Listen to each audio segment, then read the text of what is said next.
ఒక చెడు మాట మాట్లాడిందా?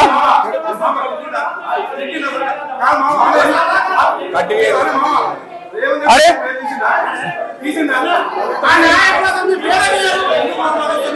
నేను మీ నాయకుల పేరు సచిన తీయనది మీ నాయకుల పేరు మీ తెలియని గురించి ఒక్క మీటింగ్ లో మీ నాయకుల పేరు తీసిన నాయకులు నేను పేరు నా ఉందాతనం గచ్చింది గాలుగులు నేనే పేరు తీసారా? ఇదమ్మా అమ్మలకు మా పాపం మా అమ్మలకు చెక్కులు ఇచ్చుతున్నారు పంపిస్తా. ఇక్కడ గొడవ పెట్టుకోనికి వచ్చారు కాబట్టి నేను కూడా మీ టైం వేస్ట్ చేయదలుచుకోలేదమ్మా. వీళ్ళందరూ మనం మంచిగా మాట్లాడడానికి పంపిద్దామని పెట్టుకుంటే ఇక లొల్లి చేస్తా ఉన్నారు. నేను మీకు వెంటనే చెక్కులు ఇచ్చి పంపిస్తా. కానీ మీ అందరికి అర్థమైంది కదా ఇప్పుడు నేను చెప్పిన ముచ్చడంతా. ఎవరిని తిట్టలే ఎవరిని చేయలే, ఒక నాయకుని ఆలోచన గురించి చెప్పిన. ఆ గొప్పతనం ఆ నాయకుని గొప్పతనం వినే ఓపిక మనకు లేకపోతే మనం అందరం కూడా జీవితంలో పైకి రాం. మనం ఎప్పుడైనా మంచిని మంచి అనాలే, చెడుని చెడనాలే. మంచిని మంచి అనాలే, చెడుని చెడనాలే. రాజకీయాల్లో మన అందరం బతకనికి రాలే. రాజకీయం ప్రజలకు సేవేయనికి ఒక విధానం. చాలా మందికి రాజకీయాలంటే కమిషన్లు ఇచ్చుడు, పైసలు తీసుకున్నాడు. డాక్టర్ సంజయ్ అంటే నన్ను కొనాలంటే ఇప్పుడు చాలా మంది నాయకులు పార్టీ మారిండ్రమ్మా. మా ఎమ్మెల్యే పక్కన ఎమ్మెల్యే ఒక జైత్యాల ఎమ్మెల్యే పార్టీ మారిండు. అంటే చాలా మంది మారిండు.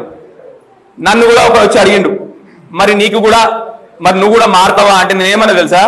డాక్టర్ సంజయ్ని కొనాలంటే వాని బాబమ్మ తాతమ్మ కూడా రావాలి. అది నా ధైర్యం. ఎందుకంటే నిజాయితీగా బత్త కాబట్టి. చాలా మందికి నిజాయితీ లేదు కాబట్టి భయపడి అడుగుతారు. నేను నిజాయితీగా బత్తా. మనిషికి 100 మంది ప్రాణాలు కాపాడినా నేను. మీ అందరు తెలుసుంటారు డాక్టర్ సంజయ్ అంటే ఎవరో. 1000 మంది ప్రాణాలు కాపాడినా. పిచ్చి రాజకీయాలు చిల్లర రాజకీయాలు ఎప్పుడు చేయను, భవిష్యత్తులో చేయబోను. నాకు కేవలం కావాల్సిందల్లా నేను ఏ రోజు ఆ నాయకుని నాయకుని తిట్టి బతకా. ఇప్పుడు నా గురించి చెప్పుకుంటా. నేను మంచి ఉన్నా చెడ్డున్నా మీరు నిర్ణయించాలి అంతే. నేను వేరే వాళ్ళని తిట్టుకుంటా, నా భోజనం కట్టుకోను నేను. సో ధైర్యంగా ఉంటా. ఎందుకంటే నిజాయితీగా ఉంటా, ధైర్యంగా ఉంటా. 100కు 100% నాకు కావాల్సిందల్లా కేవలం నా మహిళలు మంచిగా ఉండాలి, నా రైతన్నలు మంచిగా ఉండాలి, నా యువకులు మంచిగా ఉండాలి, మంచిగా బతకాలనేది నాకు కావాల్సింది. జై తెలంగాణ. ప్రభుత్వం గురించి ఒక చెడు మాట మాట్లాడిందా?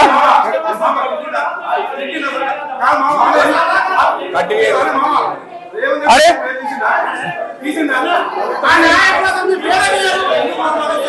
నేను మీ నాయకుల పేరు సచిన తీయనది మీ నాయకుల పేరు మీ తెలియని గురించి ఒక్క మీటింగ్ లో మీ నాయకుల పేరు తీసిన నాయకులు నేను పేరు నా ఉందాతనం గచ్చింది గాలుగులు నేనే పేరు తీసారా? ఇదమ్మా అమ్మలకు మా పాపం మా అమ్మలకు చెక్కులు ఇచ్చుతున్నారు పంపిస్తా. ఇక్కడ గొడవ పెట్టుకోనికి వచ్చారు కాబట్టి నేను కూడా మీ టైం వేస్ట్ చేయదలుచుకోలేదమ్మా. వీళ్ళందరూ మనం మంచిగా మాట్లాడడానికి పంపిద్దామని పెట్టుకుంటే ఇక లొల్లి చేస్తా ఉన్నారు. నేను మీకు వెంటనే చెక్కులు ఇచ్చి పంపిస్తా. కానీ మీ అందరికి అర్థమైంది కదా ఇప్పుడు నేను చెప్పిన ముచ్చడంతా. ఎవరిని తిట్టలే ఎవరిని చేయలే, ఒక నాయకుని ఆలోచన గురించి చెప్పిన. ఆ గొప్పతనం ఆ నాయకుని గొప్పతనం వినే ఓపిక మనకు లేకపోతే మనం అందరం కూడా జీవితంలో పైకి రాం. మనం ఎప్పుడైనా మంచిని మంచి అనాలే, చెడుని చెడనాలే. మంచిని మంచి అనాలే, చెడుని చెడనాలే. రాజకీయాల్లో మన అందరం బతకనికి రాలే. రాజకీయం ప్రజలకు సేవేయనికి ఒక విధానం. చాలా మందికి రాజకీయాలంటే కమిషన్లు ఇచ్చుడు, పైసలు తీసుకున్నాడు. డాక్టర్ సంజయ్ అంటే నన్ను కొనాలంటే ఇప్పుడు చాలా మంది నాయకులు పార్టీ మారిండ్రమ్మా. మా ఎమ్మెల్యే పక్కన ఎమ్మెల్యే ఒక జైత్యాల ఎమ్మెల్యే పార్టీ మారిండు. అంటే చాలా మంది మారిండు.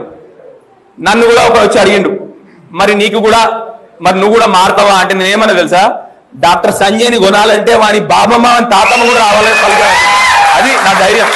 ఎందుకంటే నిజాయితీగా బత్త కాబట్టి. చాలా మందికి నిజాయితీ లేదు కాబట్టి భయపడి అడుగుతారు. నేను నిజాయితీగా బత్తా. మనిషికి 100 మంది ప్రాణాలు కాపాడినా నేను. మీ అందరు తెలుసుంటారు డాక్టర్ సంజయ్ అంటే ఎవరో. 1000 మంది ప్రాణాలు కాపాడినా. పిచ్చి రాజకీయాలు చిల్లర రాజకీయాలు ఎప్పుడు చేయను, భవిష్యత్తులో చేయబోను. నాకు కేవలం కావాల్సిందల్లా నేను ఏ రోజు ఆ నాయకుని నాయకుని తిట్టి బతకా. ఇప్పుడు నా గురించి చెప్పుకుంటా. నేను మంచి ఉన్నా చెడ్డున్నా మీరు నిర్ణయించాలి అంతే. నేను వేరే వాళ్ళని తిట్టుకుంటా, నా భోజనం కట్టుకోను నేను. సో ధైర్యంగా ఉంటా. ఎందుకంటే నిజాయితీగా ఉంటా, ధైర్యంగా ఉంటా. 100కు 100% నాకు కావాల్సిందల్లా కేవలం నా మహిళలు మంచిగా ఉండాలి, నా రైతన్నలు మంచిగా ఉండాలి, నా యువకులు మంచిగా ఉండాలి, మంచిగా బతకాలనేది నాకు కావాల్సింది. జై తెలంగాణ.